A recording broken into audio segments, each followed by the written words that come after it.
আসসালামু আলাইকুম। ইনান লার্নিং রুমে স্বাগতম। প্রিয় দশম শ্রেণীর শিক্ষার্থী, আশা করি তোমরা ভালো আছো। ইতিমধ্যে তোমাদের যাদের 2024-25 সালে এসএসসি পরীক্ষা রয়েছে, তোমাদের বিভিন্ন বিষয়ের উপর সাজেশন দেওয়া হচ্ছে ইনান লার্নিং হোম চ্যানেল থেকে। আজ তোমাদের বাংলা বিষয়ের ফাইনাল সাজেশন, অর্থাৎ বাংলা থেকে কিভাবে খুব সহজে তোমাদের পাস করার পদ্ধতি রয়েছে এবং খুব সহজ কয়েকটি পার্ট পড়ে কিভাবে তোমরা বাংলাতে খুব ভালো নম্বর তুলতে পারবা, সেটি নিয়ে আলোচনা করব। প্রথমে এখানে রয়েছে বাংলা প্রথম পত্র। এটিতে মোট 4টি অংশ রয়েছে: গদ্য, কবিতা, তারপর রয়েছে উপন্যাস, রয়েছে নাটক। তাহলে প্রথমে আমরা দেখে নিব প্রশ্নের মানবন্টন। প্রশ্নের যে মানবন্টন রয়েছে সেটি আমরা দেখে নিব।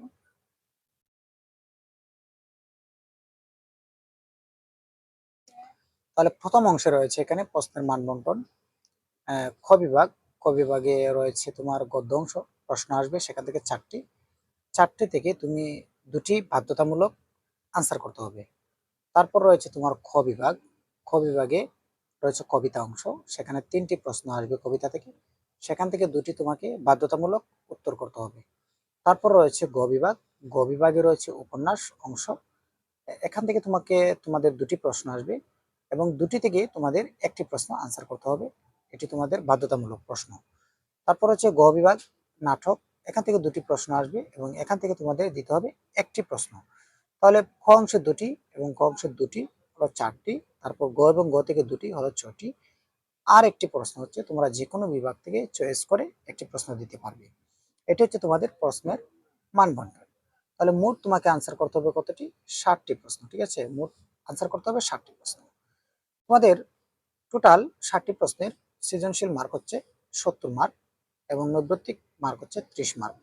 ঠিক আছে, এই টোটাল মিলিয়ে তোমাদের হচ্ছে 100 মার্ক। তারপর তোমাদের রয়েছে পাস মার্ক, সৃজনশীল এবং নৈর্ব্যক্তিক। অর্থাৎ তোমাদের এখানে সৃজনশীল পাস মার্ক হচ্ছে তোমাদের 70-এর মধ্যে 23 এবং নৈর্ব্যক্তিক তোমাদের পাস মার্ক হচ্ছে 30-এর মধ্যে 10। অর্থাৎ এই দুটি সৃজনশীল এবং নৈর্ব্যক্তিক দুটি মিলিয়ে তোমরা যদি 33 মার্ক পাও তাহলে তোমরা বাংলাতে প্রথম পত্রে পাস করবে। তাছাড়াও বাংলা প্রথম পত্র এবং দ্বিতীয় পত্র দুটির আলাদা আলাদা পৃথকভাবে কিন্তু পাশের একটি পদ্ধতি রয়েছে, সেটি আমরা আগামী পর্বে আলোচনা করব। বাংলা দ্বিতীয় পত্র যখন সাজেশন দেওয়া হবে তোমাদের, সে পর্বে আমরা আলোচনা করব। তো প্রথমে এখানে রয়েছে যে কয়টি অধ্যায় তোমরা পড়লে সাধারণত এখান থেকে যে সৃজনশীল প্রশ্নগুলা এসে থাকে গদ্য অংশে, সেই কয়টি অধ্যায় তোমরা পড়বা সেটি নিয়ে এখন আলোচনা করব। প্রথমে রয়েছে বই পড়া, তারপর রয়েছে সুবা, পল্লী সাহিত্য, মানুষ মোহাম্মদ, 71-এর দিনগুলো, সাহিত্য রূপরীতি, নিম গাছ,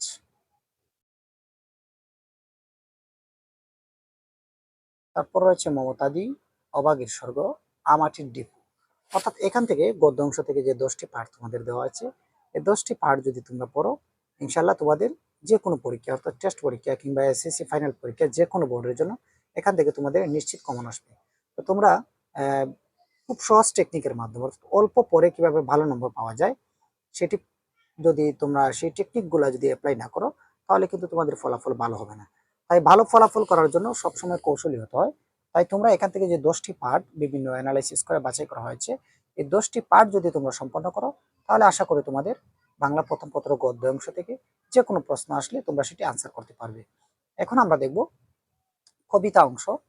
কপোতাক্ষ নদ, বঙ্গবাণী, ঝর্ণার গান, জুতা আবিষ্কার, জীবন সঙ্গীত, তারপর রয়েছে মানুষ, এই দিন এই মাঠ, তোমাকে পাওয়ার জন্য হে স্বাধীনতা, স্বাধীনতা এই শব্দটি আমাদের কিভাবে হলো, তারপর রয়েছে 10 শিক্ষা এবং মনুষ্যত্ব।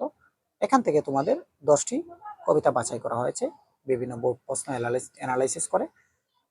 আশা করি তোমরা এই 10টি কবিতার যে মূল ভাব রয়েছে সেটি যদি তোমরা ভালো করে পড়ো, তোমাদের এই 10টি কবিতা থেকে টেস্ট পরীক্ষা কিংবা এসএসসি পরীক্ষা যে কোনো বোর্ডের জন্য এখান থেকে কমন আসবে। তো বেশি না পড়ে কিভাবে অল্প পড়ে, অর্থাৎ তোমাদের আগে স্ট্র্যাটেজি অর্থাৎ কৌশল অবলম্বন করতে হবে যে কোন চ্যাপ্টারগুলো খুবই গুরুত্বপূর্ণ রয়েছে, যে চ্যাপ্টারগুলো থেকে প্রতি পরীক্ষায় অর্থাৎ প্রত্যেকটি বোর্ড পরীক্ষায় প্রশ্ন এসে থাকে, সেগুলো তোমাদেরকে বাছাই করে পড়তে হবে। তো এখানে যে বিভিন্ন বোর্ড অ্যানালিসিস করে 10টি কবিতা বাছাই করা হয়েছে। আশা করি তোমরা 10টি কবিতা পড়লে সেখান থেকে তোমাদের নিশ্চিত কমন আসবে। তারপর রয়েছে নাটক এবং উপন্যাস। নাটক এবং উপন্যাস আমরা দেখব এখান থেকে তোমাদের দুটি প্রশ্ন এসে থাকে, একটি উপন্যাস এবং একটি নাটক, সেটি বাধ্যতামূলক। তো এখান থেকে উপন্যাস অংশ থেকে কাকতারুয়া এবং নাটক অংশ থেকে তোমরা বহিপিক, এই দুটি টপিক তোমরা পড়ে নিবা, অর্থাৎ উপন্যাস এবং নাটক এই দুটি টপিক যদি তোমরা পড়ে নাও, আশা করি তোমাদের এখান থেকে দুটি প্রশ্ন তোমরা আনসার করতে পারবা।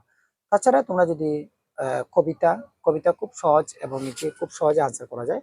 কবিতা থেকে যদি তোমরা চাও যে একটি প্রশ্ন তোমাদের যে কোনো বিভাগ থেকে দেওয়া যায়, সেটি তোমরা কবিতা অথবা গদ্য যে কোনো অংশ থেকে তোমরা চয়েস করে নিতে পারবে।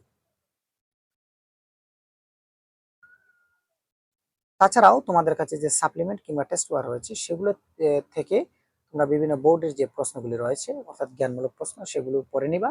তাহলে আশা করি তোমাদের পরীক্ষায় নিশ্চিত কমন আসবে এবং তোমরা বাংলাতে একটি ভালো ফলাফল করতে পারবে।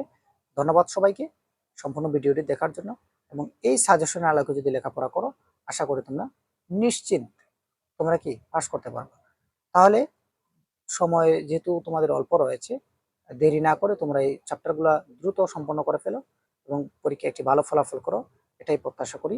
তোমাদের আগামী পর্বে বাংলা দ্বিতীয় পত্র থেকে যে সকল প্রশ্নগুলি গুরুত্বপূর্ণ এবং যে সকল প্রশ্নগুলি রয়েছে, অর্থাৎ পূর্ণাঙ্গ একটি সাজেশন নিয়ে আগামী পর্বটি হবে বাংলা দ্বিতীয় পত্র নিয়ে। আগামী পর্বটি সবার আগে পেতে ইনান লার্নিং হোম চ্যানেলটি সাবস্ক্রাইব করে রাখবে। ধন্যবাদ সবাইকে।